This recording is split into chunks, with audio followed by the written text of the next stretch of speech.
I don't know how long I'm going to stay on here because this might be one of those where I'm going to have to take it down.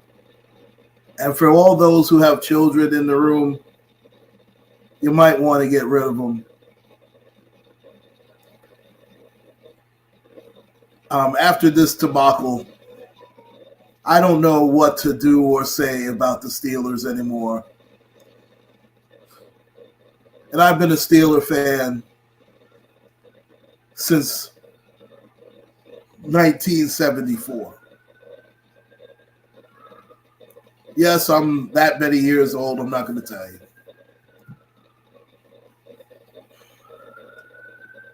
Now, I understand the fire Tomlin deals. I get it. And it looks like they're going to miss the playoffs again. And listen, if you want to tell me that Mike Tomlin has lost the team, it is hard to argue that. What I will say is that last I checked, Mike Tomlin did not throw that silly, ridiculous interception where he just airmailed it from George Pickens. I mean, that was just a ridiculous throw. He also didn't miss Pat Freiermuth by 2 miles when he was wide open.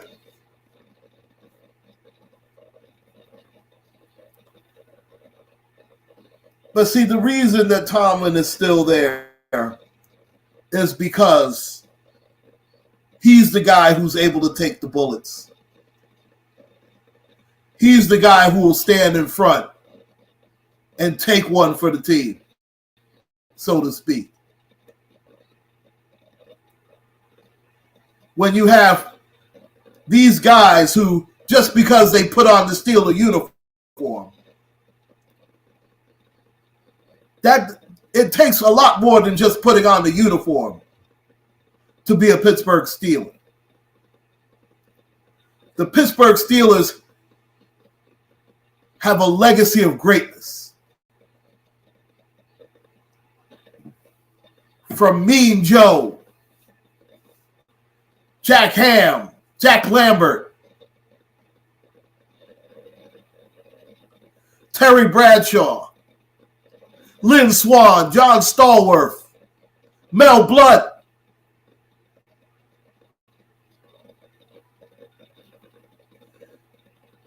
Rod Woodson. Let's not forget the Greg Lloyds, Carnell Lakes,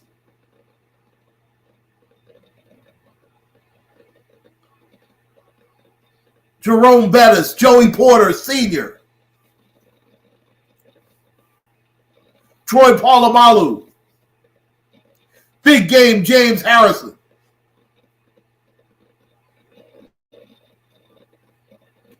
Hines Ward, Big Ben the first few years anyway.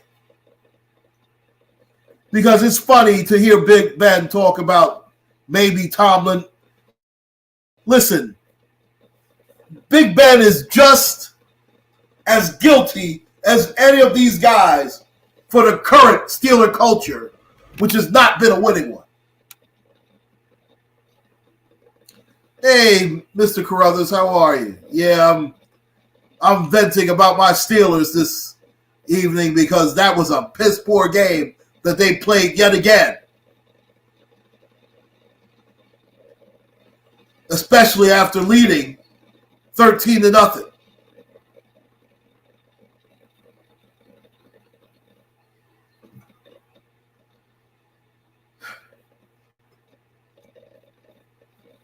And I understand that Tomlin gets a lot of flack. I get it. And I'm not saying that Tomlin, listen, everybody has played a part in the losing here for the Steelers. Not just Mike Tomlin.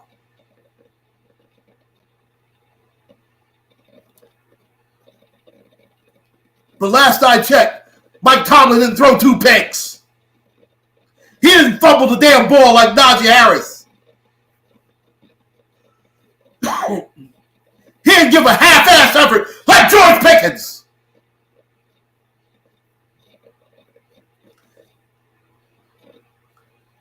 I'm going to give Mitch Trubisky the one pick I'm going to blame him for. Was that high and outside terrible throw. That first interception, that's George Pickens' fault. There's no way he's supposed to lose a jump ball to that dude. No way.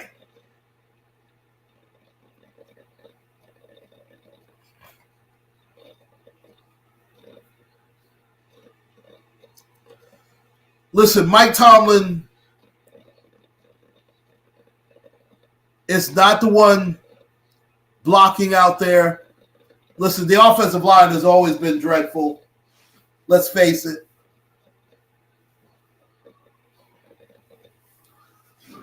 Listen, I understand there's more than Matt Canada,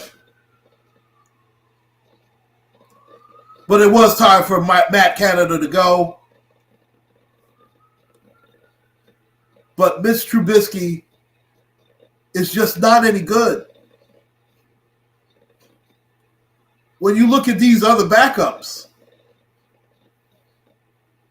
and it's scary because Mitch shows flashes. He really does. But when you need him to do something, he reminds you that, damn it, I'm bitch-ass Mitch Trubisky. I'm the worst quarterback in pro football. Mitch Trubisky is going to be like, how many coaches can I get fired before someone figures out that I shouldn't be in the NFL fucking period?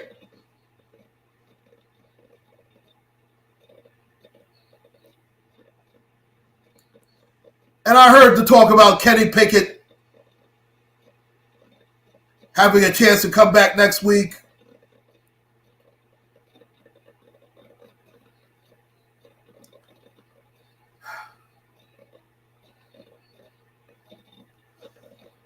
Listen, the Rooneys, I think the Rooneys are more of a hands-off type of ownership. But what I will say is Mike Tomlin did not pick this team. Not all of it.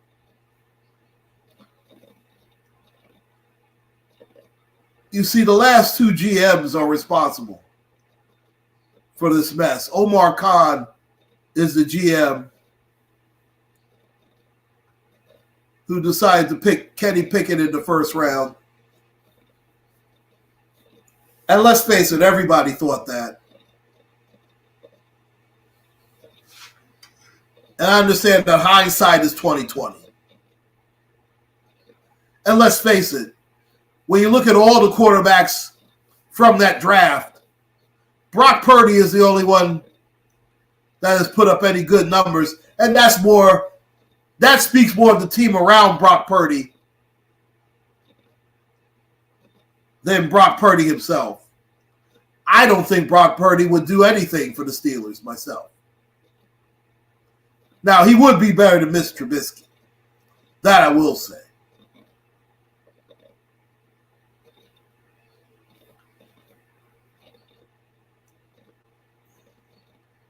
I think, and this was only me, the Steelers were better off getting a hold-in-place guy like a Jimmy Garoppolo. Then you draft your franchise quarterback the following year, which would have been last year. That's what I was hoping the Steelers would do. The Malik Willis thing, let's face it, even Tennessee didn't believe in him, or else they would have chosen him in the first round. That was all smoke and mirrors. But now Pickett is the guy. And the problem with Pickett is he has shown where he's been injury prone and he's been inconsistent. Now, ironically, just when it looked like Kenny Pickett was turning the corner, he gets hurt, and in comes sorry-ass Mitch Trubisky.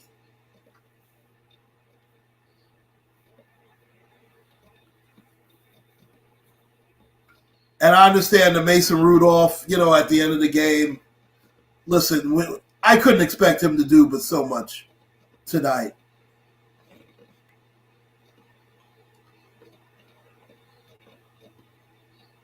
Now, the one thing Mitch Trubisky, excuse me. Oh, my God, I can't. See, he's just stuck in my head. He's made me so sick. Now, I understand the fans clamoring for Mason Rudolph, and I understand that. Listen, we know how that. Listen, Mr. Carruthers, we already know how that goes.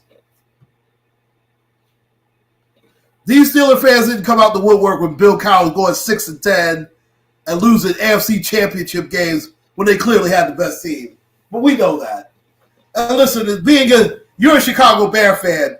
You know that Lovie Smith should have never got fired. You know that. Hey, Bella's World.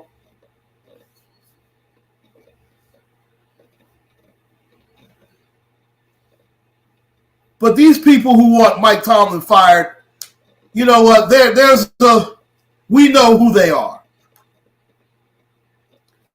If Tomlin was winning, they'd want Tomlin gone. We know that. Now, the one thing I will say is, it looks like the team may have given up on him, and if that's the case, you have to make a change. But my thing is, if you're talking about firing Mike Tomlin, yeah, you saw the time. You notice I put fire Tomlin in quotation marks. I'm not saying that they should fire him. I think quite the opposite, but that's me.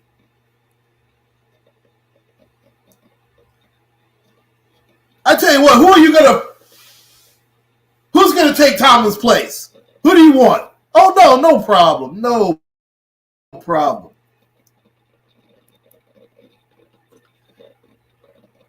You guys are more than fine. Don't even worry about that.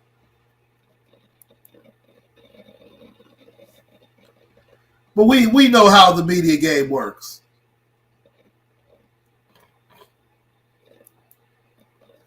But here's my question. If you're going to fire Mike Tomlin, tell me who you're going to replace him with. And I've heard some stupid-ass names. Yeah, it will. But, sports sometimes is a microcosm for life. Listen, any real fan knows it's not Mike Tomlin. It's the players. But it's always easier to blame Mr. Tomlin than to take the onus upon themselves. It's nobody's fault but Tomlin's if you listen to all these other guys. It's not George Pickens doing a half-assed job of blocking downfield. It's not Deontay Johnson with his half-ass effort.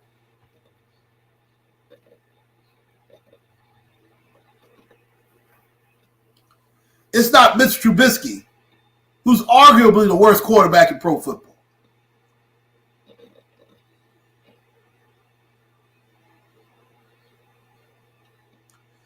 But for years and years, Mike Tomlin is told that he's supposed to make chicken cacciatore out of chicken shit.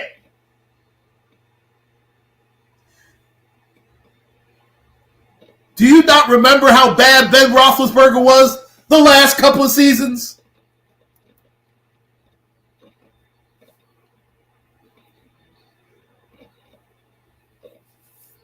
Yeah, well, man, trying is for like 8th graders. These are professionals. We're not in the trying business. We're in the winning business. Being a Pittsburgh Steelers fan is like being a Yankee fan.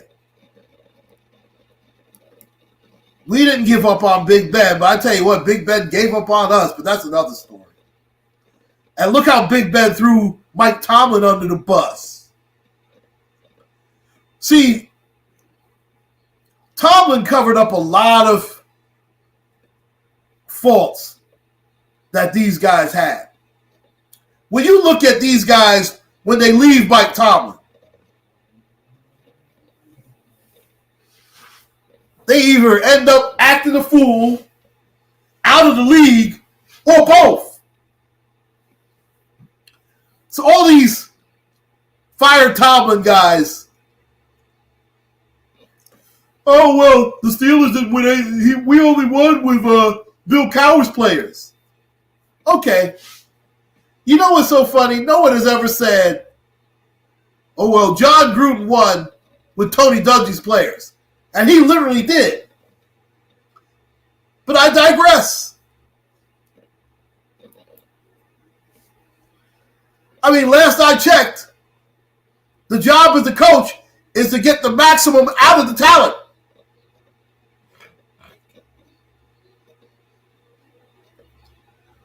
And let's look at those killer bees for a moment, shall we?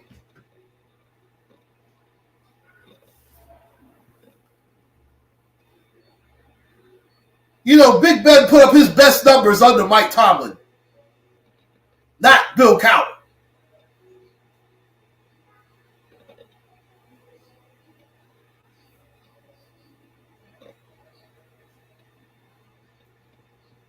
And was Cowher a good coach? Yes, he was. But he was 2-4 in these AFC Championship games. And he lost 4 of those at home. What a disgrace.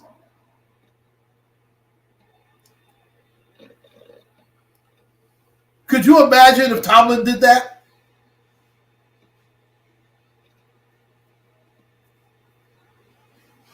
Now, we know that Big Ben is going to the Hall of Fame, and rightfully so.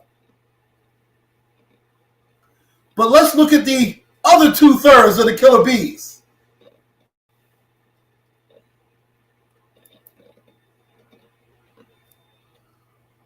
Well, Big Ben did love the game, but he also loved his spotlight as well. But that's just another story as far as I'm concerned.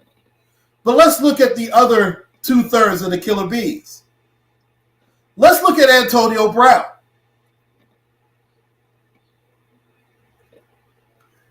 Now, with Antonio Brown, and let's face it,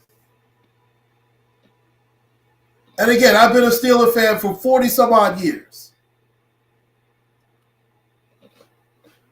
To me, when you have a list of Steeler wide receivers, if you want to say that it's Swan and Stallworth and then it's everybody else, I can't deny that. That is true. And that's another video for another day because Swan was better than Stallworth. And I know a lot of people don't want to hear that. Oh, no, but Stallworth had more catches and more yards. He played more years. When Swan retired, he had more receptions than Stallworth. And from 1975 to 1978, he was the best receiver in all of pro football. We never said that about Stallworth.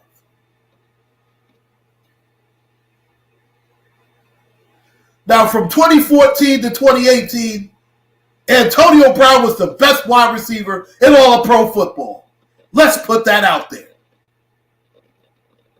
Hines Ward was never the best. Plaxico Burress was never the best. But Antonio Brown was the best wide receiver in all of pro football.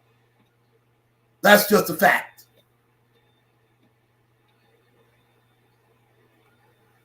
The problem with Antonio Brown was Antonio Brown loved him some him. And I'm going to be honest, once Antonio Brown pulled that stunt in the locker room a week before the AFC Championship game in Foxborough, Antonio Brown should have been shipped out of Pittsburgh then.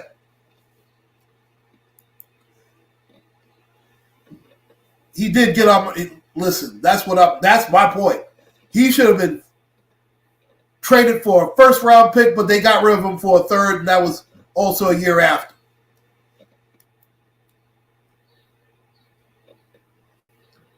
Frank Harris. Are you talking about Franco Harris?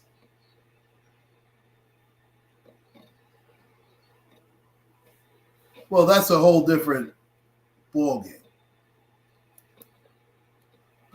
No, Antonio Brown was one of those I love me some me guys. But see, Mike Tomlin covered up a lot of his shortcomings. Of course, Franco is right there with those guys. Now, Franco was a top 3 running back in his prime. He was never the best, but he was in the top 3. Listen, in Franco's heyday, O.J. Simpson, Walter Payton, and Earl Campbell were all better than Franco Harris. That's not to say Franco wasn't an all-time great. But, hey, Red Wings hockey, man, you ain't the only one crying. Now, Franco Harris was definitely in the top 5. But see, there were certain guys where the Steelers, to be quite honest, have only had, let's say, about 6 guys who you can say they were the very best at their position.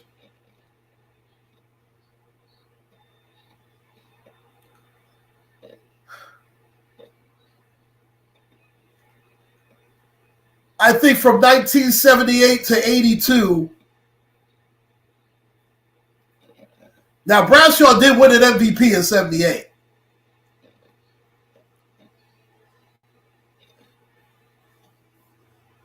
I think I have to say he was better than Dan Fouts, but Bradshaw actually did play his best football then after the championship stopped. And if you remember in 82, in the strike short in the season, Terry Bradshaw did lead the NFL in touchdown passes. People forget that because, of course, the Steelers lost to the San Diego Chargers, and that was the end of the dynasty. That was the official end.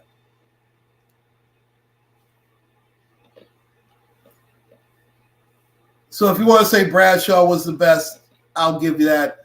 I do think by then, Kenny Anderson, you can make a case. Joe Montana was coming into his own. Joe really didn't become Joe until 84. I mean, you got to give him 81, of course. I'm going to say yes and no. I do think that the game is more centered around the quarterback. Back in the day, you could have a great running back that could cover up the quarterback's mistakes. You could almost hide your quarterback where you only had to make a few plays. Now, you can't hide the quarterback like you used to. So I think that has a lot to do with the way the game is played. And tonight was a very good example. We couldn't hide Mitch Trubisky tonight. And part of that is because the Steelers do get away from the running game too quickly. Part of that is because our offensive line, let's face it, is just not that good.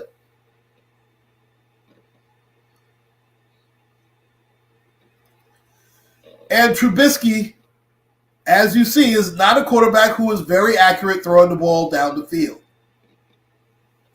And that's the Steelers, at their best, throw the ball down the field. Terry Bradshaw, at his best, didn't throw 5-yard outs. He threw the ball down the field. Big Ben threw the ball down the field. In order to be an effective Pittsburgh Steelers quarterback, you have to have a strong arm and throw the ball down the field with accuracy. That's why the jury is still out on Kenny Pickett. And that's why Cordell Stewart never truly succeeded here. Also, Cordell Stewart did not have the backing of all the locker room. And to also be quite honest, Bill Cowher did not tailor the offense around Cordell Stewart's strengths. But all of a sudden, Bill Cowher is the greatest coach. Bring back the rope. Okay. Well,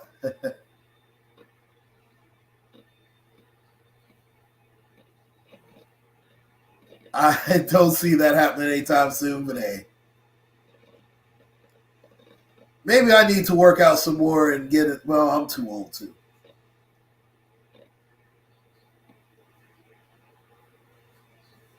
But I left out the other third of the Killer Bees in Le'Veon Bell.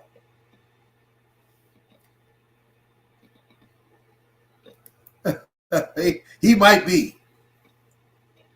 Le'Veon Bell had a very good chance to be the greatest running back in Pittsburgh Steelers history. And I understand that Le'Veon Bell wanted to get paid.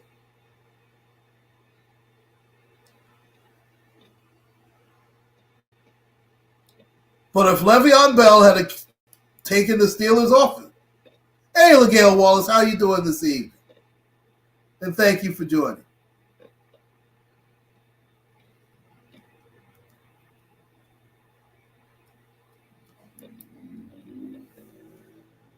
Listen, of course, Mike Webster. Listen, those are the best at their. Those guys were the very best at their position. And 53, I know you're talking about Mr. Mike Pouncey, who was the best center in pro football.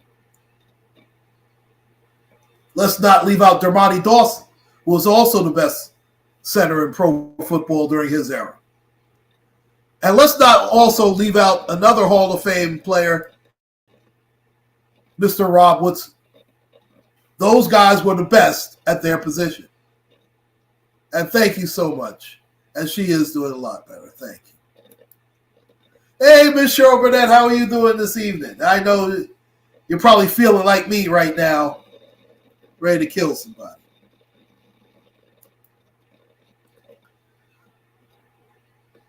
But before you bring up Troy Polamalu, who is definitely a first ballot Hall of Famer and one of the best ever to do it, let's not leave out Mr. Donnie Shell, who actually has more interceptions than Troy Polamalu.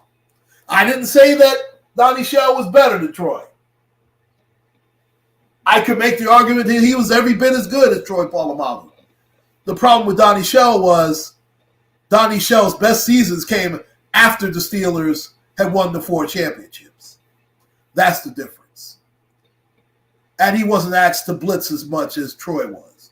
Troy was asked to do more than Donnie Shell. Yeah, you're actually, I'm pretty sure he'll tell you it was he watched the Steeler games. What's wrong?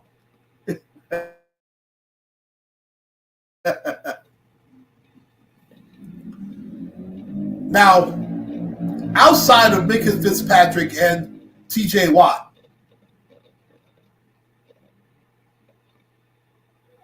and we can convincingly say that those two are the best at their positions.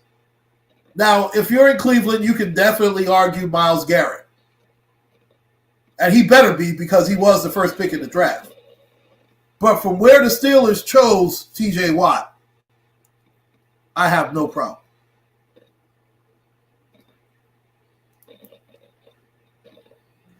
I don't think they're going to let Tomlin go. I know he's not going this season. Listen, it's the greatest franchise in all of pro football as far as I'm concerned. Oh, of course. That's my partner in black and gold right there. And you know what? I'm glad you brought up Mr. Casey Hampton Red Wings hockey, because when you see what these teams running right up the middle, you know, with Hampton and Aaron Smith, they were not doing that. They just were not. Casey Hampton is the most underrated Steeler in Steeler history. Because Casey Hampton in his prime, how those Steelers were a top 3 defense every season. Casey Hampton started. The Steeler defense was in a transition during the Killer Bees era. And the only guy that was really upholding the transition on defense is Cameron Hayward. And Cameron Hayward is getting a little long in the teeth.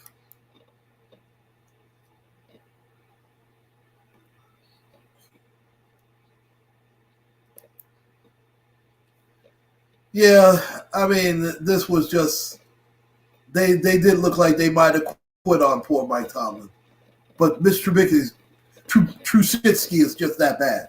Yeah, that's when we had the best defense in all of pro football. Casey Hampton, 98, Aaron Smith, 91, and of course, number 99 was Brett Kiesel.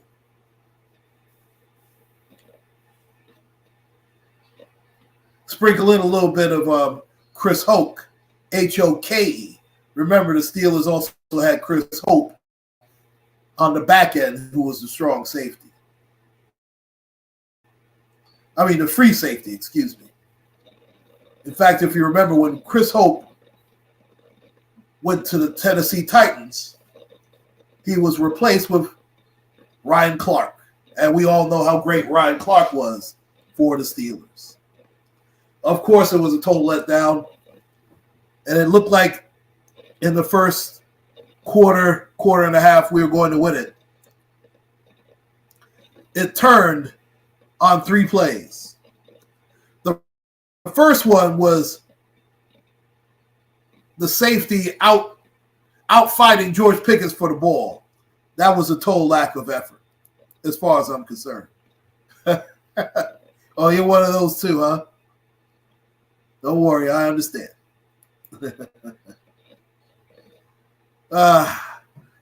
Okay, let's, you know what? Aren't you still showing Chicago 85 Bears highlights? I mean, I haven't seen the Bears win anything in a long time either, let me tell you. At least in the 21st century, the Pittsburgh Steelers have a couple of championships. I'm just saying.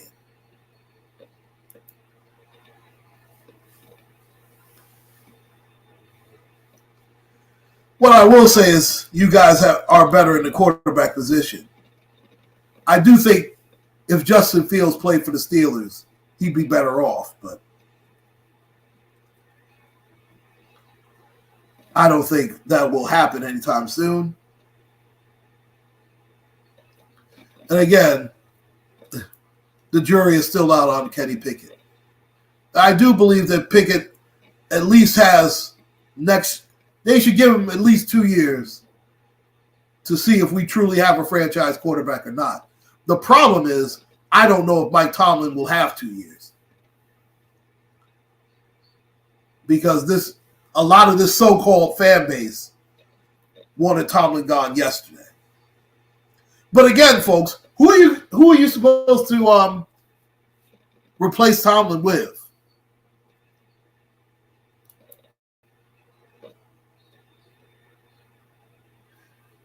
I think Justin Fields has some upside myself. He's better than Mitch Trubisky. You want him back? I'm pretty sure you don't. And the Bears' offensive line is terrible, so it's hard to see if he's going to be any good or not.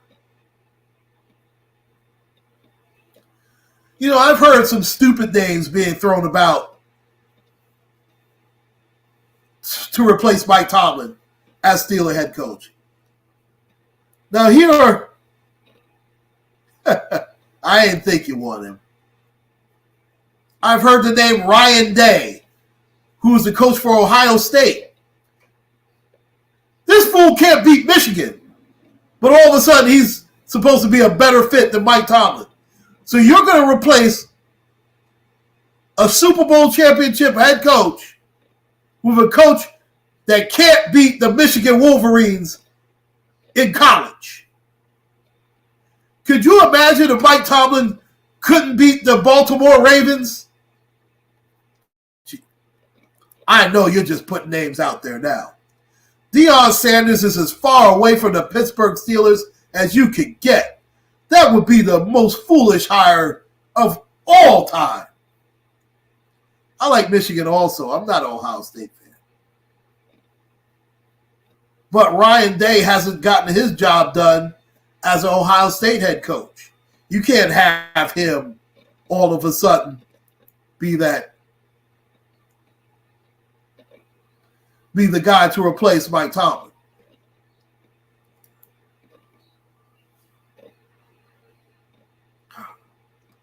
You can't put Mike Tomlin ahead of Chuck Noll. You can't do that. And I'm a Tomlin fan.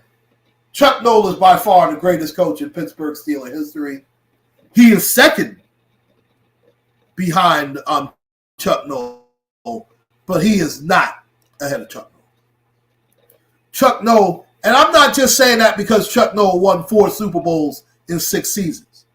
The reason Chuck Noll is ahead of Mike Tomlin is because Chuck Noll won playoff games. Chuck Noll went to the AFC Championship game with Mark Malone. Chuck Noll won a playoff game with Bubby Brister. That's all I need to know about how great a coach Chuck Noll is. And Chuck Noll was. Rest in peace to Emperor Chaz. Nobody is Chuck Noll. Nobody.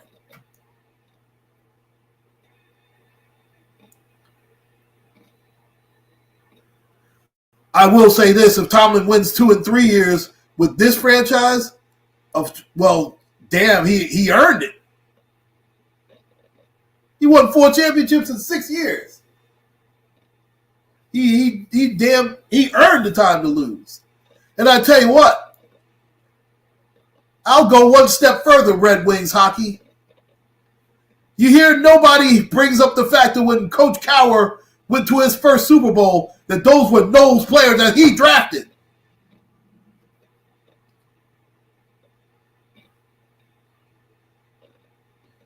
He drafted Rod Woodson. He drafted Greg Lloyd, Willie Williams. He drafted those guys. Now, Kevin Green was a free agent.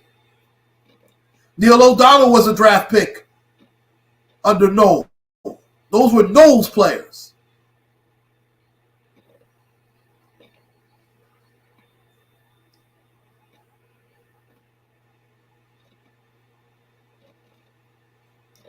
Chuck Noll drafted the main guys on that team, but no one ever brings that up.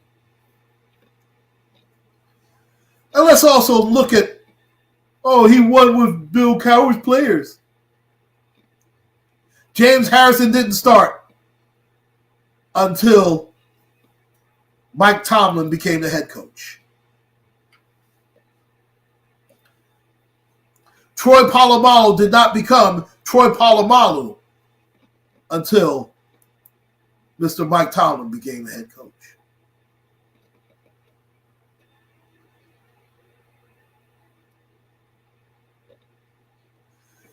That is why Bill Belichick has been proven a fraud as head coach. And no one wants to bring up Belichick's record without Tom Brady. You think he's still a great coach? How's he looking?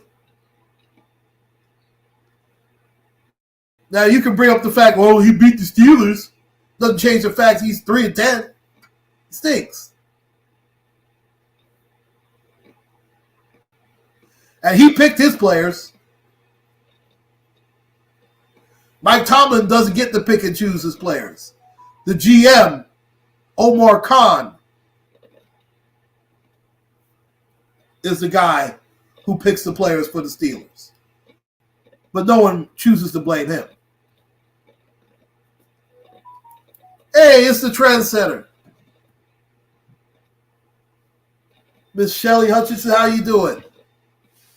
Yeah, I'm just pissed off about my Steelers this evening. I'm about to lose one of my TVs if I keep watching this team. And I'm looking at the receiving numbers. Here's one of the big problems. Now, Deontay Johnson had a good game, but he only had 4 receptions for 62 yards. George Pickens only had 3 for 47 yards. But your third receivers, Allen Robinson, I mean, my God. I picked Detroit over Denver, by the way.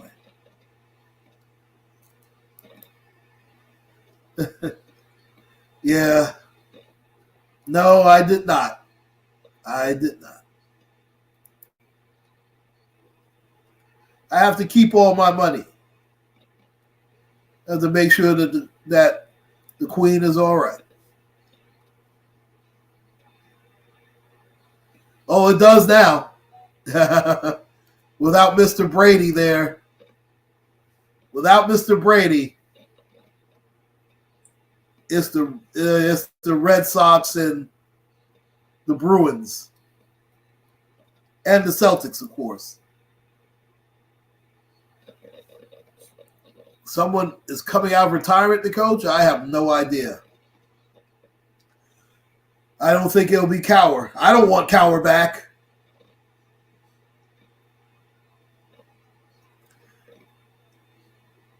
And why is the tight end prior move should have more than 3 receptions for 16 yards? That is ridiculous.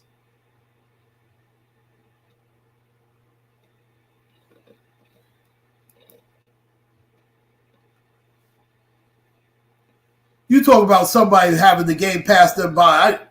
I don't think Bill Cowher's style would work in today's NFL.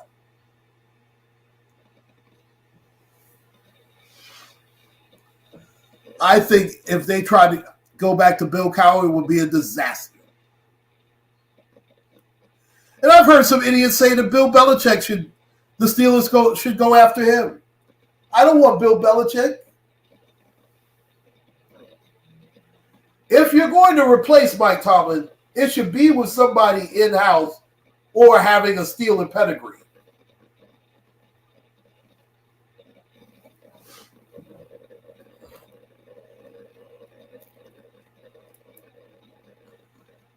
Yeah, the Patriots are absolutely, they are. Especially without Brady.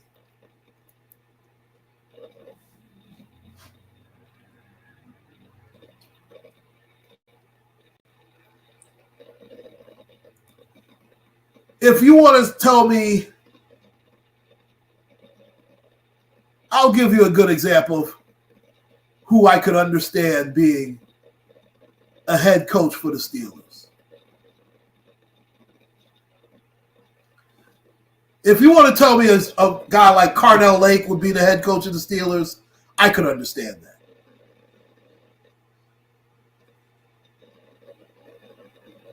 Yeah, that's part of it. And I just don't think Bill Cowher could reach these younger players. I just don't.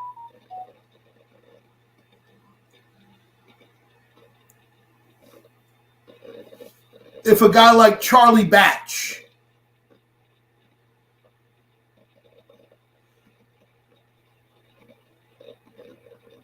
or even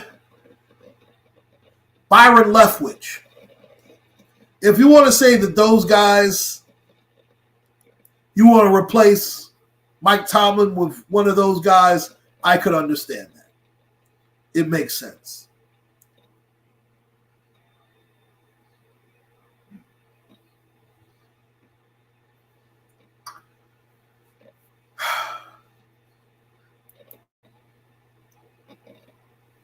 And I'm not saying that I don't even know if those guys even want to be head coaches. But if you're going to replace Mike Tomlin, you should replace him with somebody with a Steeler pedigree. If you want to say Hines Ward should be the next coach of the Pittsburgh Steelers, I don't have a problem with that.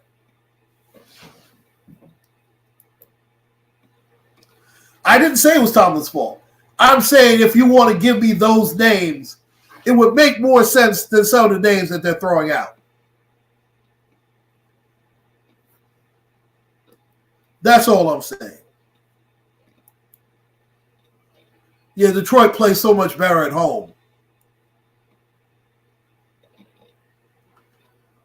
And I'm just throwing names out there. I'm not saying that any of those guys should be the next coach. But if you're going to replace Mike Tomlin, you better replace him with a guy with Steeler pedigree and that has won something. See, Ward is an old school Steeler mentality player. He makes sense.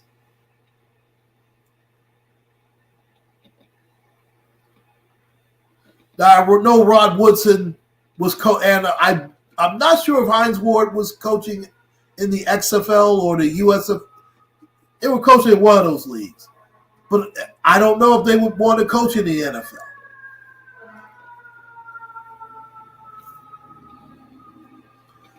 But those are names I would put out there.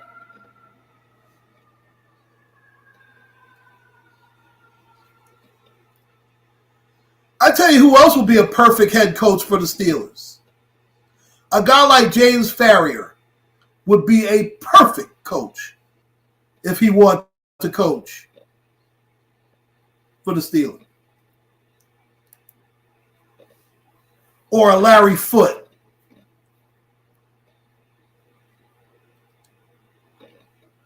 Somebody like that.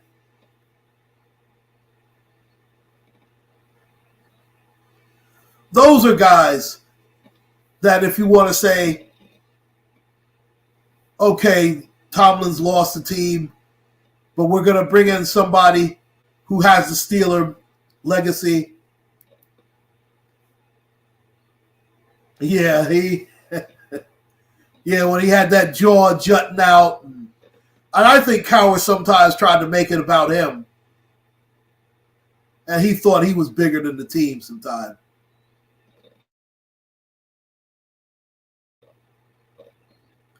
And see, Bill Cowher was a lot like Marty Schottenheimer. He couldn't get you over the top.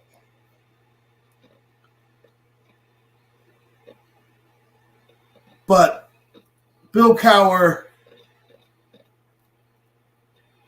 listen, once he got the quarterback, oh, of course it is. And that's why I mentioned I'm not sure if those guys would really want to coach in the NFL. Yeah, Mr. Farrior. Yeah, that's why I mentioned him. I think he would be a wonderful coach if given the opportunity.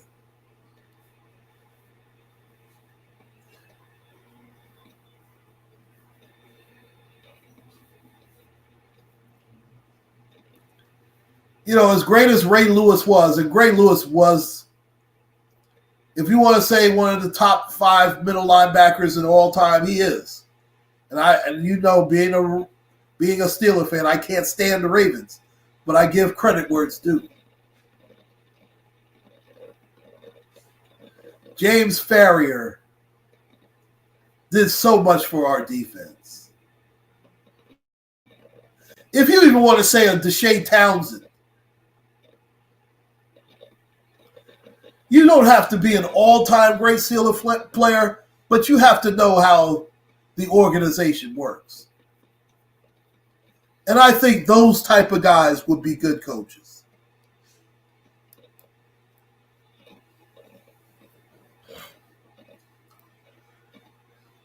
Now, I'm not lost at the fact that those guys that I named are black. I understand that. But I'm just going by who are the best candidates to take over for the Steelers. If you want to say a Chris Hoke or a Brett Kiesel, if they have any coaching experience,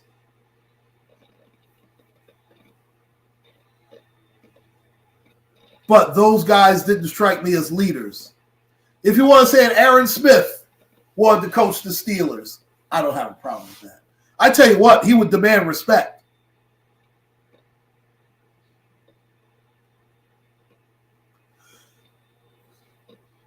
I wouldn't mind James Harrison coming back to coach the linebackers group. I wouldn't mind that.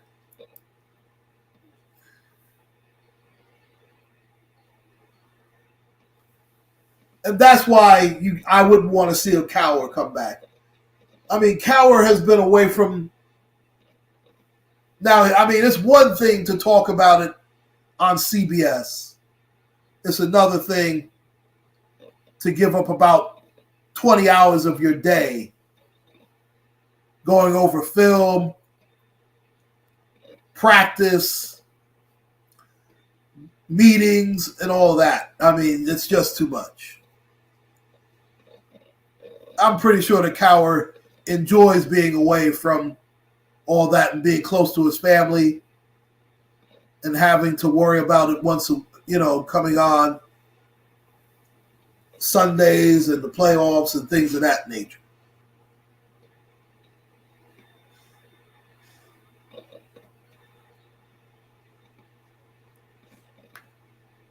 But again, this is not all on Tomlin. Omar Khan is the GM. He's got to take some heat on this too. Now, I understand he just started.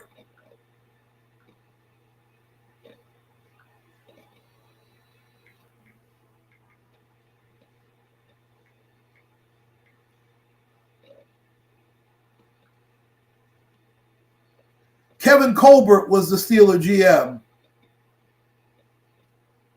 in 2010.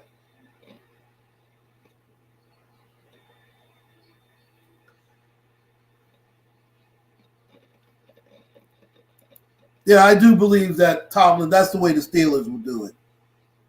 They'll give him at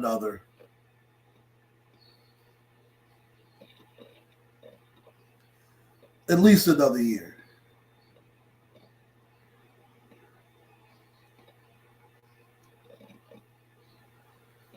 Dick Haley was the GM during the Chuck Noll era, from 71 to 1990. Kevin Colbert was the GM from 2000 to 2021. Omar Khan just started last year.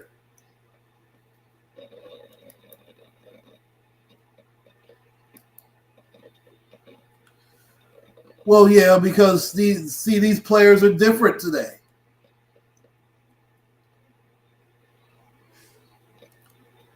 And it will be it'll be a very interesting offseason, no question about it. I think the Steelers will be a better team next year because of what they went through this year. I think guys like Pickens and Pickett will work harder. Joey Porter Jr. is finding his way on the fly. And he had a ghastly pass interference penalty in this game, but you can see him improving. And we're going to need more help at the quarterback position. Patrick Peterson has played better after the ghastly start because it looked like, at the beginning of the season, it looked like Patrick Peterson's career was over. But he's played very well for the Steelers. And I wouldn't mind him coming back next year.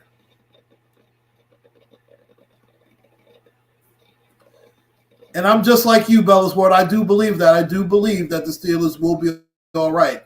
I believe we should stay the course and Tomlin should still be the coach of the Pittsburgh Steelers. That does not take away from the fact that there does need to be changes made. We have to settle on a full-time offensive coordinator. I mean, I would love to see either Byron Leftwich or Charlie Batch, one of those guys. The defensive coordinator, I believe he's fine.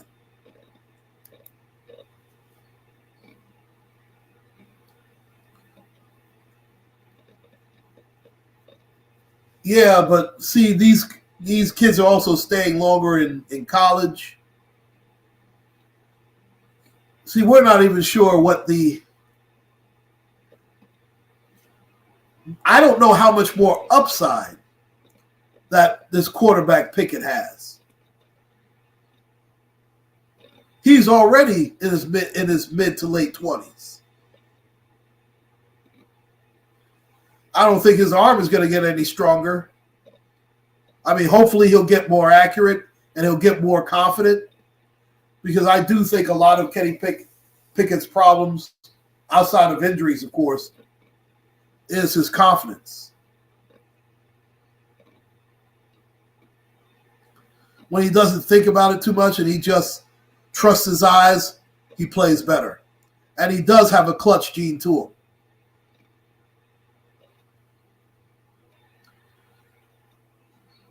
So unfortunately, the Steelers lose a bad one tonight.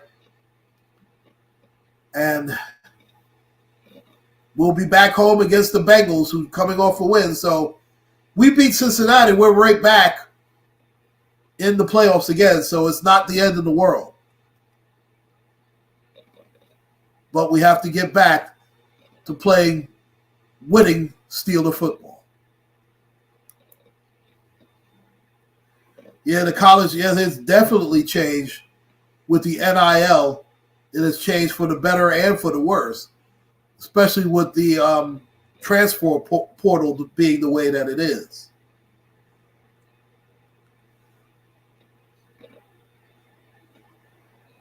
Now, if Tomlin is if he's forced to do a win now deal, it'll be interesting. Will they stay the course with Kenny Pickett?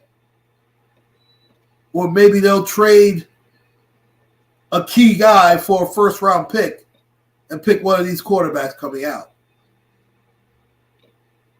It'll be interesting to see what Omar Khan does, the Steeler Brain Trust does this offseason, as you said, just Mr. Carruthers. And with that, I'm going to end this live stream. I didn't yell and curse and scream as much as I thought I would. I'm getting more mellow in my old age. I'd like to thank Mr. Carruthers, Bella's World, Red Wings Hockey, Cheryl Burnett, and the trendsetter, Miss Shelley Hutchinson, and everyone who has joined me this evening. LaGail Wallace,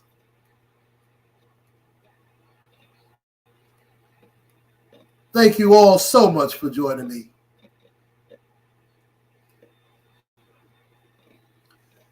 Make sure to hit the like button on the way out. Thank you all so much. And thank you once again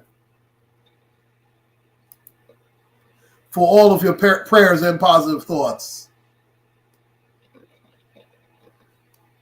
We really appreciate that. And all the best to you and yours this holiday season. Take care, stay safe, and God bless. Good night, everyone.